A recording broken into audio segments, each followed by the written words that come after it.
আপনি এই ইলেকট্রিক ডিপার্টমেন্টে কি দায়িত্বে আছেন? এখন তো ক্যাজুয়াল হিসেবে আছে। ক্যাজুয়াল হিসেবে? আমি রিটায়ারমেন্টে আছি। কি হয়েছিল? আগুনটা কিভাবে লাগলো? আগুনটা ওই যে এরা যেটা ফ্রেশ মাল তো জিনিস, এটা কন্ট্রাক্টরে কিনে নিতে এটারে নেওয়ানোর লাগিয়া তারা ওই গ্যাস ওয়েল্ডিংকে খাটা আরম্ভ করছে। ওই খাটার থেকে আগুনটা লাগছে। আর এটার ভিতরে তেল আছে। আচ্ছা, এটা মানে ওকে তো এটা মানে বিক্রি করে দেওয়া হয়েছিল? ও ওয়েল্ডিং করার সময়? ওই ওয়েল্ডিং না, এটা খাটটা একটা নিব আর কি। নেওয়ার সময় ওই আগুনটা লাগছে। তো এখানে যে আগুন লাগছে তারপর কি আপনাদের ঊর্ধ্বতন কর্তৃপক্ষ কাউকে জানিয়েছিলেন? হ্যাঁ, আমি জানাইছি।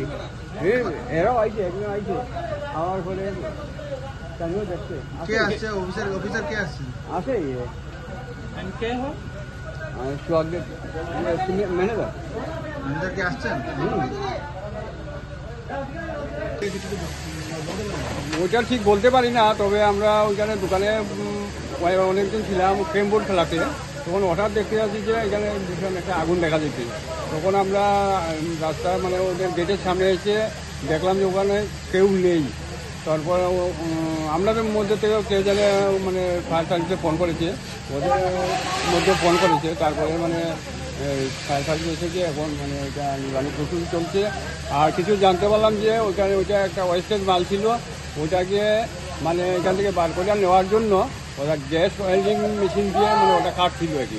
তখন ওই ট্যাঙ্কারের মধ্যে তেল ছিল, ওই তেলের মধ্যে আগুন লেগেছে। ওটা মিশন টিলা 132 kV সাবস্টেশন। আপনি কি স্থানীয়? আমি স্থানীয় এখানে। আপনার নামটা? সুজিত দেব।